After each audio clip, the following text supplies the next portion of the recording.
మహాదేవుడును మన రక్షకుడైన యేసుక్రీస్తు ప్రభువారి నామంలో మీ అందరికీ నా హృదయపూర్వక వందనాలు తెలియజేస్తున్నాను. హల్లెలూయా. కీర్తనల గ్రంథము 34వ అధ్యాయము 11వ వచనాన్ని మనం చదువుతున్నాం.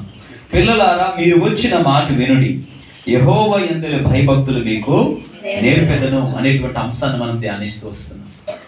దేవుని యందు భయభక్తులు కలిగి ఉంటే దావీదు జీవితంలో నుండి మనం నేర్చుకోగలిగినటువంటి కొన్ని పాఠాలు మనం ధ్యానిస్తున్నాం.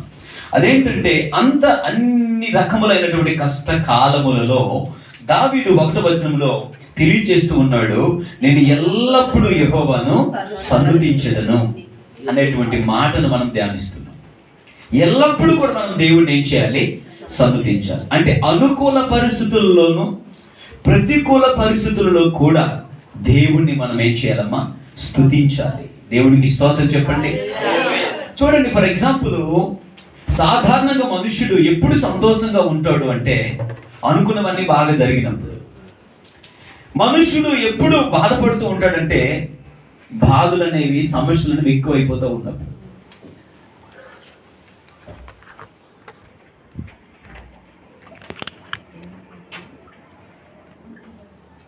ఈరోజు నీవు నేను మనము దేవుణ్ణి స్తుతించడము అనేది ఏంటి అని మనం ఆలోచన చేసినట్లయితే, it is a great blessing. ఇది గొప్ప ఆశీర్వాదకరం. ఎందుకు అంటే, చాలా జాగ్రత్తగా వినండి. ఒక వ్యక్తి బైక్ మీద వెళ్తున్నాడు. బైక్ మీద వెళ్తూ వెళ్తూ కొంత దూరం వెళ్ళేసరికి పెట్రోల్ అయిపోయింది. పెట్రోల్ అయిపోయిన తర్వాత ఆ వ్యక్తి ఆ బండిని ఇంకా ముందుకు తీసుకుని వెళ్ళలేడు. ఆ బండి ఇంకా ముందుకు వెళ్ళదు. ఆ బండి ఎప్పుడు ముందుకు వెళ్ళగలదు అంటే, మరలా అయిపోయినటువంటి ఆ బైక్లో ఏం వెళ్ళాలండి? పెట్రోల్ పోసినప్పుడు ఆ బండి మళ్ళా ముందుకు వెళ్తుంది. లేదంటే అది అక్కడే ఆగిపోయే ప్రమాదం ఉంది, అక్కడే ఆగిపోతుంది. మన జీవితాల్లో కూడా కొన్నిసార్లు నిందలు, అవమానాలు, ప్రతికూల పరిస్థితులు వచ్చినప్పుడు ఆ నిందలను తలుచుకుంటూ అక్కడే మనం కృంగిపోతూ ఉంటాం. అక్కడ బైక్ పెట్రోల్ అయిపోయింది కనుక ఆగిపోయింది. ఇక్కడ నీవెందుకు ఆగిపోయావంటే, నీ స్నేహితులు చెప్పే నిందలు తలుచుకుంటూ నువ్వు ఒక చోట కృంగిపోయావు. అయితే నేను చెప్తున్నాను, బైకుకు పెట్రోల్ ఎంత ప్రాముఖ్యమో ఆగిపోయినటువంటి నీ జీవితాన్ని నడిపించడానికి స్తుతులు కూడా అంతే ప్రాముఖ్యం. హల్లెలూయా. ఎప్పుడైతే నువ్వు ఆగిపోయినటువంటి నీ జీవితము, ఆ వాహనం ముందుకు నడవాలి అంటే స్తుతులు అనే ఇంధనంతో నీ జీవితాన్ని నింపుకున్నప్పుడు ఆ స్తుతిలో నుండి నువ్వు పుట్టుకొస్తావు. ఆ స్థుతిలో నుండి నువ్వు బయటకు వస్తావు. ఎప్పుడైతే నీ ప్రతికూల పరిస్థితుల్లో దేవానికి స్తోత్రం అని చెప్తావో, ఆ స్థుతిలో నుండి నువ్వు ఎప్పుడైతే బయటకు ఉద్భవిస్తావో, ఆ స్థుతి నిన్ను ఏం చేస్తుందంటే ఒకే చోట నిన్ను ఉంచనివ్వదు. పడిపోయినటువంటి నిన్ను అలో చెయ్యి పట్టి లేవనెత్తి ముందుకు నడిపిస్తుంది. హల్లెలూయా చెప్తా బిగ్గరగా. కనుక ఈ స్థుతి అనేది ఎప్పుడు అంటే పరిస్థితులు బాగున్నప్పుడు కాదు. నీ జీవితంలో స్థుతి బాగా పని చేయాలంటే బాధల్లో ఉన్నప్పుడే నువ్వు బాగా స్థుతి చెల్లించాలి. ఆమేన్. ఎప్పుడైతే కష్టకాలం అంటే ఆ బైక్ ఒక చోట ఉండిపోయినట్లు నీవు కూడా నిందలు, అవమానాలు భరిస్తున్నప్పుడు ఒకే చోట ఉండిపోయావు. నాకు ఇలా అనేసింది, నాకు అలా అనేసింది, నాకు అంత బాధ, నేను ఇంక బ్రతుకు, నీకు చచ్చిపోతాను, చావే శరణ్యమని చాలా మంది నిందలు, అవమానాలు తలంచుకొని కృంగిపోయి ఒకే చోట ఇంకా రూమ్ నుంచి బయటికి రారు. ఏంటని ఏడుస్తూ ఉంటారు. కానీ నీకు తెలుసా, నిందలను రెట్టింపు ఘనతగా, బాధలను మరచిన కలగా, నా దుఃఖమునే నాట్యముగా మార్చి తందానీయవా, నా దుఃఖమునే నాట్యముగా మార్చి బూడిదకే అందానీయవా. హల్లెలూయా చెప్తారు బిగ్గరగా. బైబిల్లో రాయబడింది.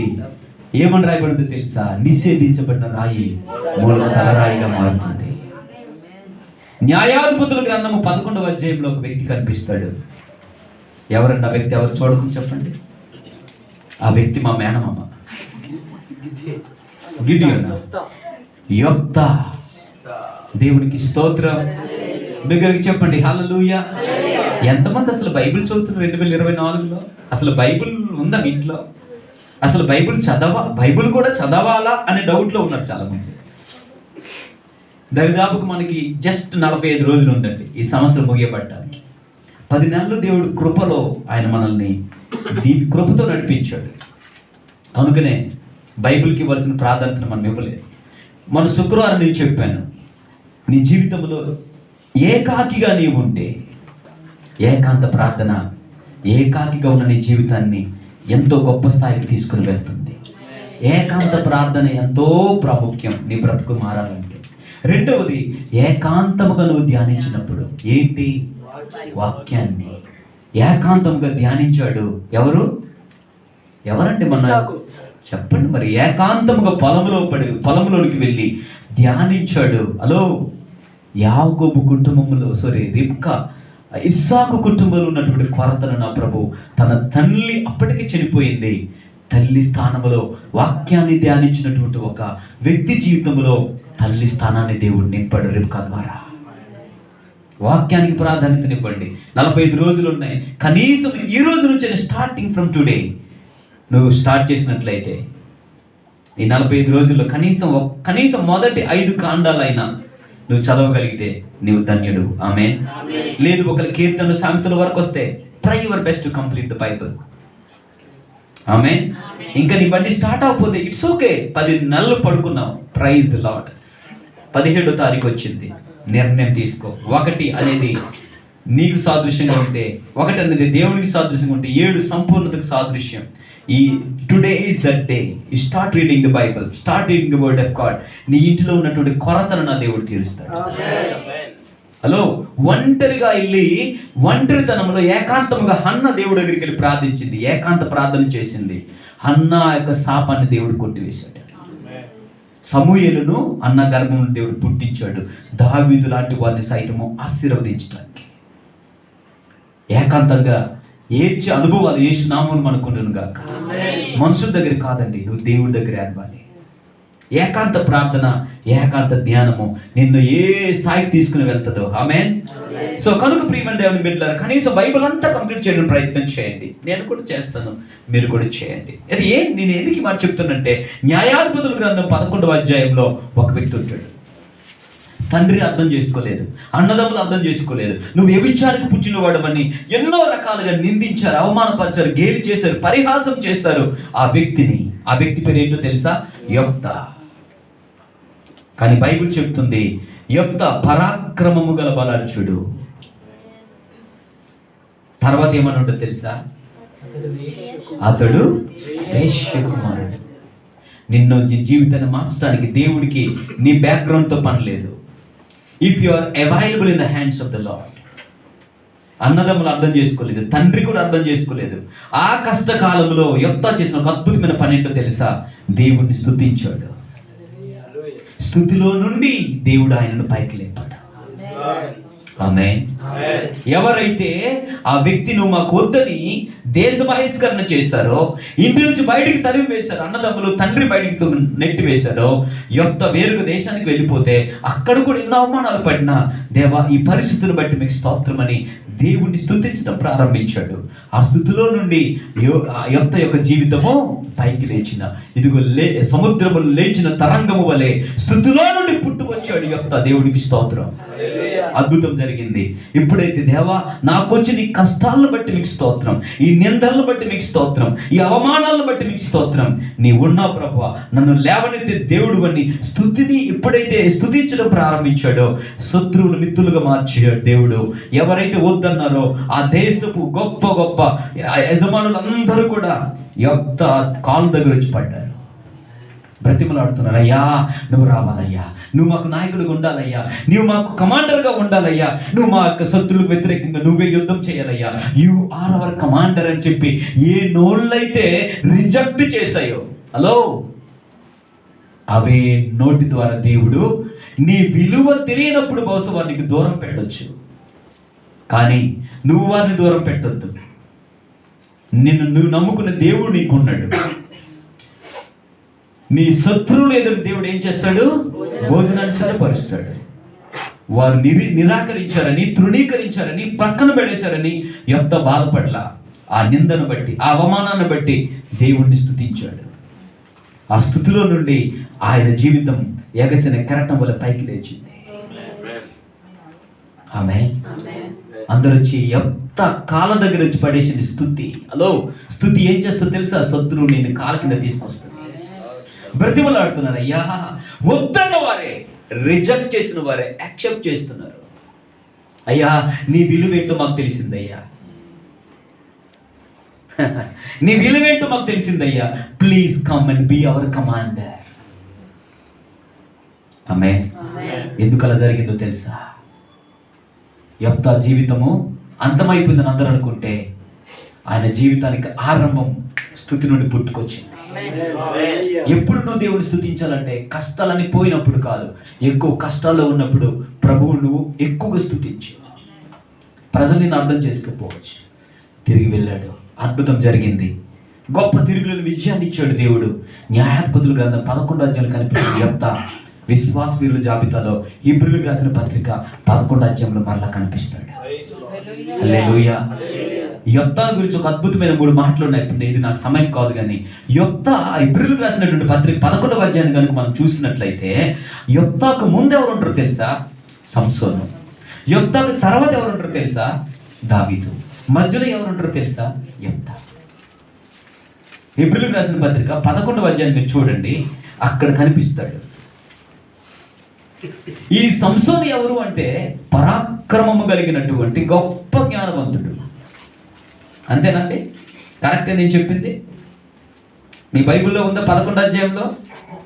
చూడమ్మా, చదవమ్మా. 5వ వచనం. గిలాదు వాడైన యెఫ్తా పరాక్రమం గల బలాఢ్యుడు. అమ్మా, హెబ్రీలో చదవండి. Hebrew 11.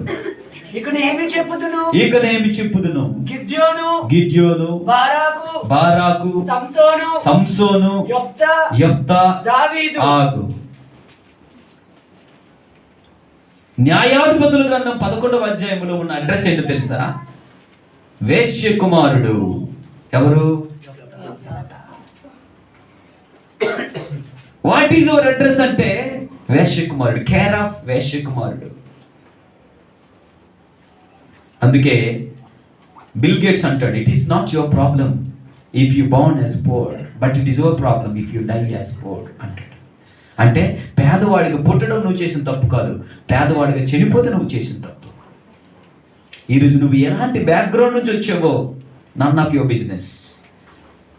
Lord, god never needs your ability, god needs your availability. దేవునికి కావాల్సింది నీ యొక్క సామర్థ్యం కాదు, దేవునికి కావాల్సింది ప్రభువా నేను ఉన్నానయ్యా, నన్ను వాడుకో అంటే STOP స్టాప్లో ఉన్న నీ జీవితాన్ని ఎస్ను కొడతాడు, టాప్లో నిలబెడతాడు దేవుడు. ఆమేన్. హల్లెలూయా. ఇక్కడ దేవుడు యెఫ్తా యొక్క బ్యాక్గ్రౌండ్తో పనిలేదు దేవుడికి. అలా అనుకుంటే ఇదిగో యేసుక్రీస్తు ప్రభువాని భూలోకంలో ఉన్నప్పుడు శిష్యులందరూ సుమారుగా బ్యాక్గ్రౌండ్లెస్ పీపుల్, విద్య లేని పామరులు.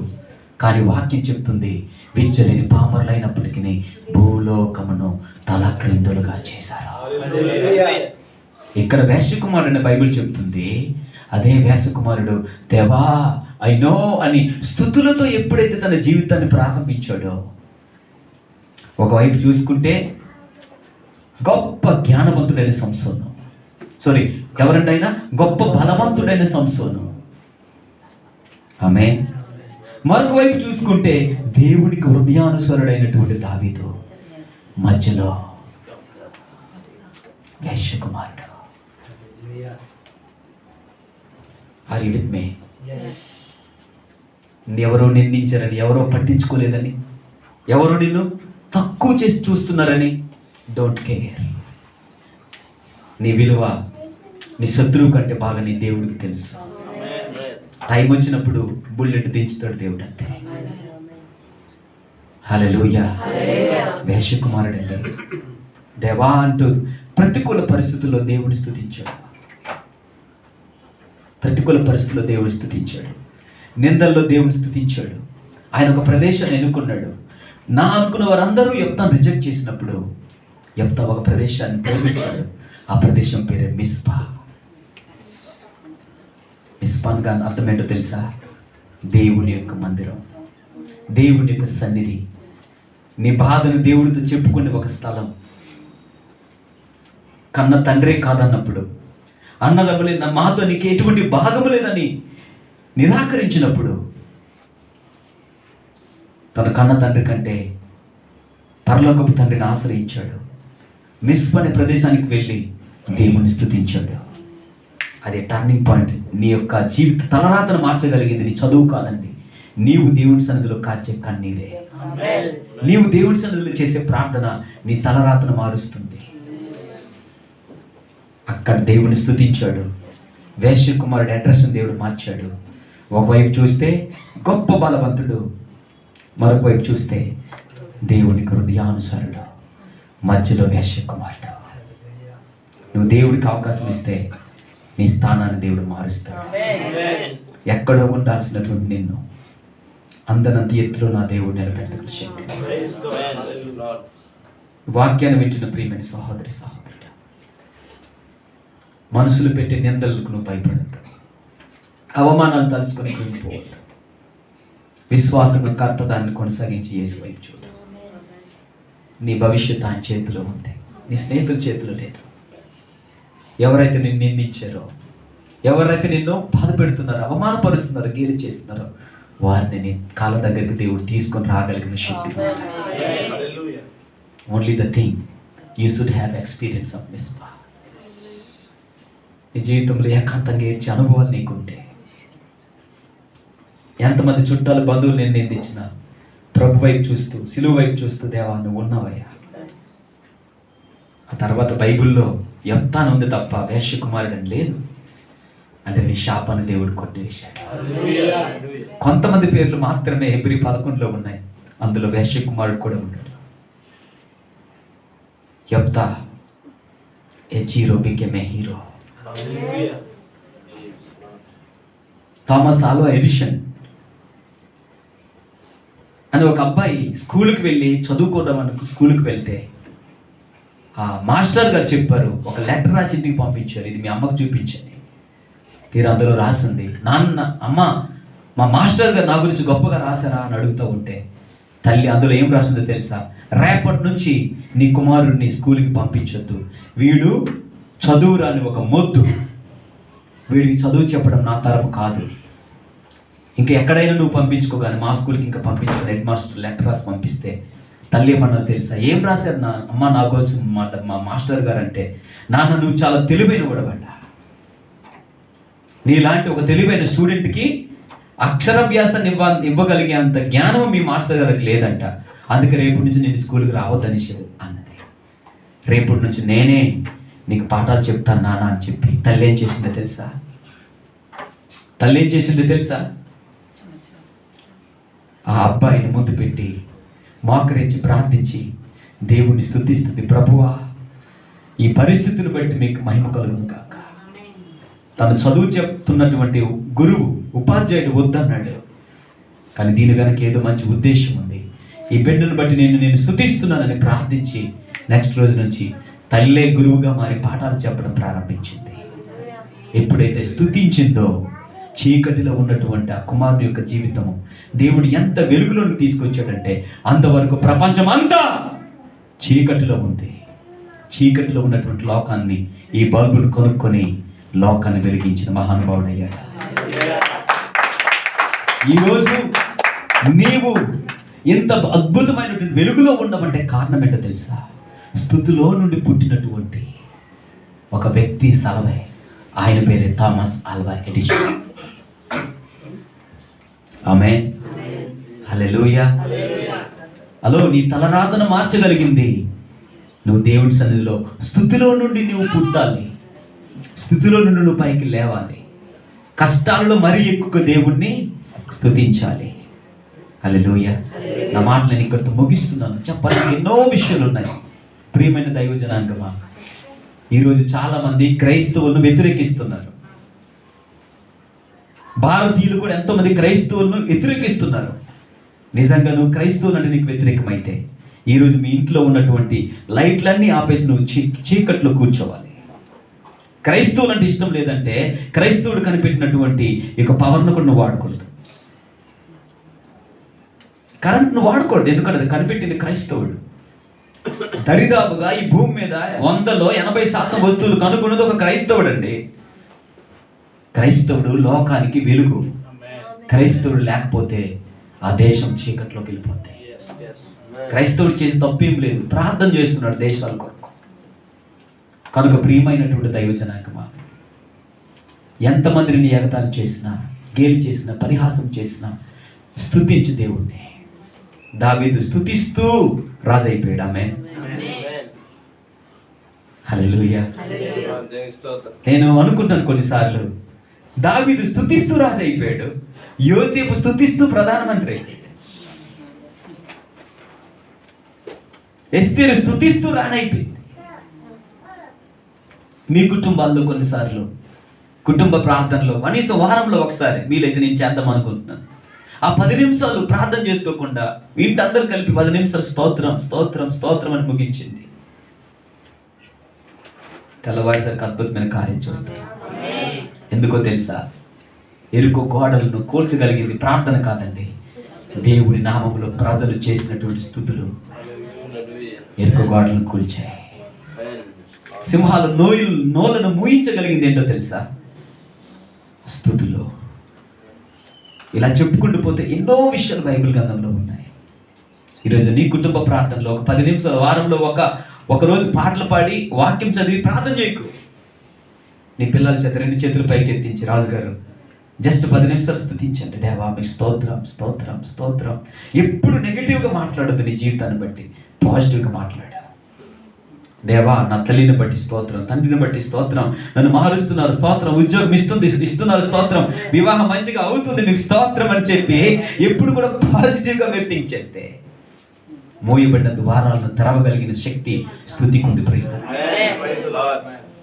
హలో, నువ్వు స్తుతిస్తే నీకు నీ కుటుంబానికి ఉన్న సంఖ్యలు ఏమైపోతాయి తెలుసా?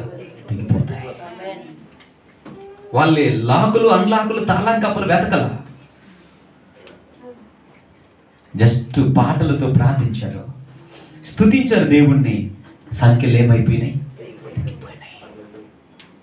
ఇది దైవజనుడిగా చెప్తున్నాను. నువ్వు బాధపడుతూ ఒకే చోట కృంగిపోతే నేను ఇంకా సాతాను బాధ పెడతాడు. లే, యేసు నామంలో నిన్ను దేవుడు పిలుచుకుంది అలా ఒక చోట కృంగిపోవడానికి కాదు, నిన్ను లేవనెత్తి నిన్ను లోకానికి పరిచయం చేయడానికి దేవుడు పిలుచుకున్నాడు. ఒకే చోట నువ్వు ఆ బైక్ ఒకే చోట ఉండిపోతుంది, నిష్ప్రయోజనం. Fill the petrol inside. Filling station దగ్గరికి వెళ్ళు, కావలసిన పెట్రోల్ పోయి అలాగే ఆగిపోయిన నీ గాడిని ముందుకు తీసుకుని వెళ్ళగలిగింది ఏంటో తెలుసా? నీ నోటిలో నుండి బయలువెడుతున్నటువంటి స్తుతి అనే ఇంధనంతో ఆగిపోయిన నీ జీవితాన్ని నింపుకుంటే ఎంత దూరమైన పరిగెడుతుంది. తర్వాత నీకు అర్థమవుతుంది, వావ్ నేను ఇక్కడ ఉన్నానా. నువ్వు ఏమో హూ నోస్, రేపు భవిష్యత్తులో నువ్వు ఏ గొప్ప ఉన్నతమైన గవర్నమెంట్ సెక్టార్లో నువ్వు సెటిల్ అవుతావు ఎవరికి తెలుసు. Hallelujah, hallelujah. That is possible only through praise. దావీదు అదే చెప్తున్నాడు 1వ వచనంలో, నేను ఎల్లప్పుడూ యెహోవాను సన్నిధించెదను, నిత్యమైన కీర్తి. సుఖం మంచి కలిగినప్పుడే కాదు, కష్టాలు వచ్చినప్పుడు కూడా ఎక్కువ దేవుని స్తుతించు. ఇదిగో రేపు సాక్ష్యాన్ని వినాలి, నేను స్తుతిస్తూ పైకి వచ్చానని. ఆమె ఎలా పైకి వచ్చావని చెప్పాలి? స్తుతిస్తూ. ఎలా బ్రదర్ అంటే అప్పుడు నేను చెప్పాలి. ఎందుకో తెలుసా? ఎక్కువ కష్టాలు అయిపోయినప్పుడు యోబు అదే చేశాడు, స్తుతిస్తూ 2వ ఆశీర్వాదాన్ని పొందేసుకున్నాడు. స్తుతిస్తూ యోబు సాష్టాంగపడి దేవునికి ఆరాధన చేశాడు. స్తుతిస్తూ అగ్నిగుండం ఆహ్లాదకరంగా మారిపోయింది. స్తుతిస్తూనే సింహాల నోళ్ళు మోయబడినాయి. హల్లెలూయా. స్తుతిస్తూ ఉన్నారు దేవుని ప్రజలు, బయటకు వచ్చేసారు. స్తుతిస్తూ ఉండగా సముద్రాలు పాయలుగా మారిపోయి, స్తుతిస్తూ ఉండగా కార్యాలు జరిగిపోయినాయి. నువ్వు కూడా రేపు సాక్ష్యం చెప్పాలి, స్తుతిస్తూ ఉండగానే నేను ఈ స్థాయికి వచ్చేసాను. అర్థమైన వాళ్ళందరూ దేవుని స్తుతించాను. హల్లెలూయా. వేశ్యకుమారుడు ఇప్పుడు ఎవరో తెలుసా? స్టోరీ మారిపోయింది. చెప్పండి, పక్కన కూర్చొని చేయి పట్టుకొని చెప్పండి, నీ స్టోరీని దేవుడు మార్చబోతున్నాడు. You are going to become a history maker అని చెప్పండి. You are going to become a history maker అని చెప్పండి. నువ్వు చరిత్రను సృష్టించబోతున్నావు. ఎందుకంటే నీ తలరాత నా ప్రభు మార్చబోతున్నాడు. You are not a simple man. You are not a simple woman. ప్రపంచాలు నీ కోసం ఎదురు చూస్తున్నాయి. Blessings are awaiting for you అని చెప్పండి. ఆశీర్వాదాలు నీ కొరకు ఎదురు చూస్తున్నాయి. నీ స్టోరీ మారిపోతుంది. యేసు నామములో జరుగును గాక. ఆమేన్. న్యాయాధిపతులు 11లో ఉన్నాడు, మళ్ళీ హెబ్రీ 11లో కనిపిస్తాడు. What a great God. దేవుడికి నీ చెయ్యి ఇస్తే, దేవుడికి నీ హృదయం ఇస్తే, ప్రభువా నేను ఉన్నానయ్యా, నన్ను నా కుటుంబాన్ని నేను ఎక్కలేకపోతున్నాను ప్రభువా, ఈ బాధలు తలుచుకొని కృంగిపోతున్నాను అయ్యా. కృంగిపోదు. ఎవరో వచ్చి ఇదిగో మీ ఇంట్లో ఇది ఉంది, నువ్వు నీ బ్రతికి ఇంతే, నువ్వు ఇంకా నీ జీవితం మారదని అన్నప్పుడు స్తుతించు దేవుణ్ణి. మీకు తెలుసా, ఎప్పుడైతే కష్టాలు ఎక్కువైనప్పుడు స్తుతిస్తూ వచ్చాడో యోబు, దెబ్బకి సాతాను తోక ముడిచి పారిపోయి ఇంకెక్కడ యోబు గ్రంథంలో ఎక్కడ చివరికి కనిపించడు. మరి నేను నమ్ముతున్నాను, నువ్వు బాధలు ఎక్కువ, నువ్వు ఏడుస్తున్నప్పుడు ఎక్కిరించడానికి వస్తాడు. చిచ్చవా జేబుని అమ్ముకున్నావు, అందుకే నీకు ఇన్ని బాధలు అంటాడు. నత్తిపోకూడదు నాగరాజు. అలా చూడడం ఎలాగున్నారు, ఇలా చూడు, మీరు దేవుడు నమ్ముకునే బాగుపడిపోయారు. వాళ్ళ మాటలు వాళ్ళు, మరి వాళ్ళేం బాగుపడ్డారు. నత్తిపోకూడదు నాగరాజు వచ్చినప్పుడు నువ్వు చాలా జాగ్రత్త, ఇంకా దేవుని స్తుతించి, యేసు రక్తమే జయం, దేవునికి మహిమ కలుగును గాక. ఆమేన్. హల్లెలూయా. అలాంటి కష్టాల్లో నువ్వు స్తుతించడం నేర్చుకుంటే సంఖ్యలు తెగిపోతాయి. కష్టాల్లో స్తుతించడం నేర్చుకుంటే ఎరుక గోడలు కూలిపోతాయి. కష్టాలు స్తుతించడం నువ్వు నేర్చుకుంటే అగ్నిగుండమైన ఆహ్లాదకరంగా మార్చేస్తాడు నా దేవుడు. కష్టాలను స్తుతించు, నీ శత్రువును సైతం దేవుడు మిత్రులుగా మారుస్తాడు. నువ్వు కష్టాల్లో స్తుతిస్తే నీ స్థితి జీరోలో ఉన్న నువ్వు హీరోగా మారిపోతావు. ఒకటో మెట్లో ఉన్న నీవు అందనంత ఎత్తులోకి నా దేవుడు తీసుకుని వెళ్తాడు. సాధారణమైన వ్యక్తి నువ్వు కమాండర్గా మారుతావు. సాధారణమైన వ్యక్తి గుండెలో ఉన్న ఐగుప్తు దేశానికి ప్రధానమంత్రిగా మారిపోతావు. సాధారణమైన వ్యక్తి అయినా రాణిగా మారుతావు. గొర్రెల దొడ్డులో ఉన్న దావీదుని దేవుడు రాజుగా చేసినట్లుగా ఒక సాధారణ స్థితిలో నుండి నా దేవుడు ఒక అసాధారణమైన వ్యక్తిగా నేను మార్చాలంటే నువ్వు చేయగలిగిన ఒకే ఒక పని, నీ ఎల్లప్పుడూ యెహోవాను సన్నతించెదను, ఆయన కీర్తి. We are not able to understand the power of praise. గతి శక్తి కంటే, ఈవెన్ ఈ లోకంలో భౌతిక శక్తి కంటే, రసాయన శక్తి, ఇలా బోల్డెన్ శక్తులు ఉన్నాయి. ఈ శక్తులన్నిటికంటే కూడా పవర్ఫుల్ స్తుతి శక్తి. స్తుతిని ఒక ఆయుధంగా ధరించు. ప్రతికూల పరిస్థితులు ప్రార్థన కంటే కూడా స్తోత్రాలు చెల్లించు దేవునికి. దేవా, ఇదిగో నా ఇంట్లో ఇది జరిగింది ప్రభు, ఈ కష్టం జరిగింది, దీన్ని బట్టి మీకు స్తోత్రం అని దేవుని స్తుతించు. ఒక్క మాట చెప్పి నేను ముగిస్తాను. ఒక గ్రామంలో ఒక అబ్బాయి ఉన్నాడు, 10వ తరగతి చదువుతున్నాడు. చాలా జాగ్రత్తగా వినండి. 10వ తరగతి చదువుతున్నాడు, రిజల్ట్ వచ్చింది. చాలా పెద్ద మహాసభ ఏర్పాటు చేసి తల్లిదండ్రులకు ఒప్పించి, దేవుడు నమ్ముకున్న బిడ్డ పెద్ద సభ మహాకూటం పెట్టుకున్నాడు. పాస్ట్ గారిని పిలిచాడు, చాలా మంది పిలుచుకున్నాడు. సాక్ష్యం టైంలో ఆయన మైక్ పట్టుకుని చెప్తున్నాడు, ఏంటో తెలుసా, నేను ఎందుకు ఇంత పెద్ద కూటాన్ని ఏర్పాటు చేసుకున్నానంటే 10వ తరగతి పోయినందుకు దేవునికి స్తోత్రం అన్నారు. ఎందుకు ఆ కూటాన్ని ఏర్పాటు చేసుకున్నాడట?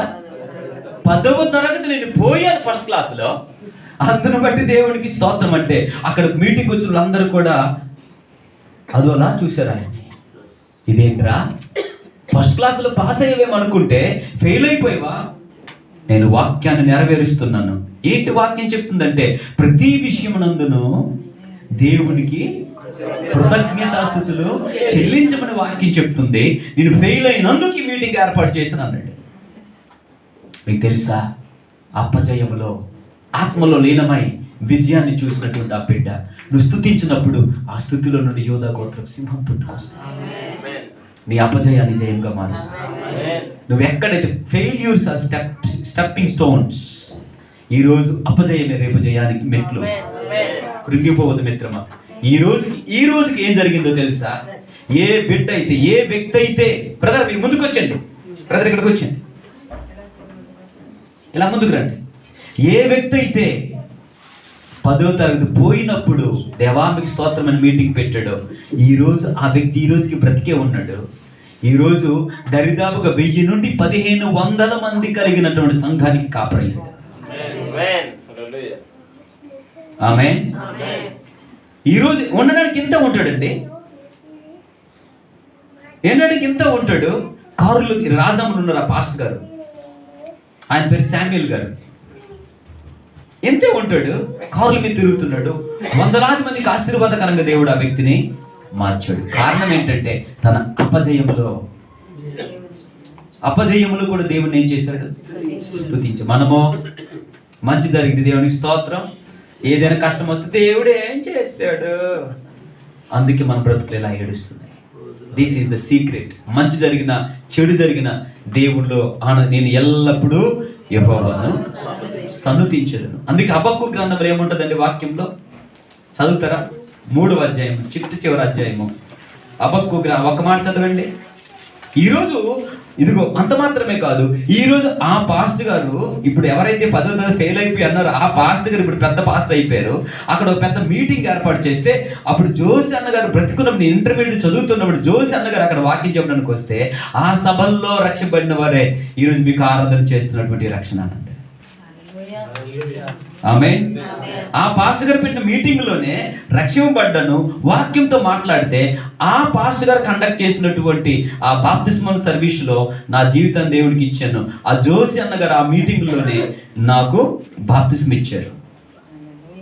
అంటే ఆ పాస్టర్ గారి జీవితం ఎంతగా ఆస్వాదించబడింది. నాకు లాంటి ఎంతో మందిని దేవుడు బహుశా పుట్టించి ఉండొచ్చు. హల్లెలూయా. కనుక అపజయములు కూడా మనం ఏం చేయాలమ్మా? చూడండి హబక్కూకు గ్రంథము. అంజూరపు చెట్లు పూయకుండినను, ద్రాక్ష చెట్లు ఫలింపకపోయినను, ఒలీవ చెట్లు కాపులేక ఉండినను, చేనిలోని పైరు పంటకు రాకపోయినను, గొర్రెలు దొడ్డిలో లేకపోయినను, సాలలో పశువులు లేకపోయినను. వినండి, ఇవేవి లేకపోయినా ఆమేన్, నేను యెహోవా యందు ఆనందించెదను. నా రక్షణకర్త అయిన నా దేవుని యందు నేను సంతోషించెదను. గట్టిగా ఒకసారి దేవుని స్తోత్రం చెల్లిద్దామా? కనుక ప్రియమైన దైవం, this is the secret of your blessings. కనుక అలా మనం ఉందాం. నిత్యము స్తుతులలో నుండి నీ జీవితం బయటకు రావాలి. ఆమేన్. ప్రార్థనలో నుండి వస్తే కొంతవరకు వెళ్తావేమో, స్తుతుల్లో నుండి పుట్టుకొస్తే మొత్తం అంతం వరకు వెళ్ళిపోతావు, అంతే, తిరిగి లేదు మరి నీకు. ఇంకా ఏదైతే నువ్వు అనుకున్నావో ఖచ్చితంగా నువ్వు అనుకున్నట్టు అంతగా మించి గమ్యస్థానాన్ని దేవుడు నేను చేరుస్తాడు. నీ హృదయ వాంఛను దేవుడు యెహోవా ఖచ్చితంగా తీర్చాలంటే హృదయంలో నిత్యం నువ్వేంచి దేవుణ్ణి స్తుతించు, మహిమపరచు.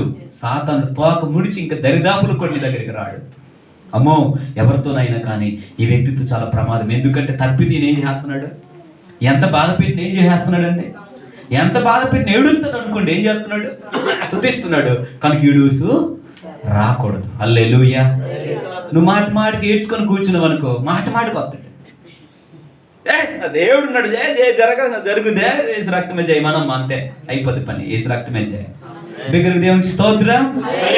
సో కనుక మొదటి మాట మనం నేర్చుకున్నాం, నేను ఎల్లప్పుడూ యెహోవాను ఏం చేస్తాను? స్తుతిస్తాను. అలా స్తుతిద్దాం. దావీదు గొప్ప కృప దేవుడు మనందరికీ దయచేయును గాక.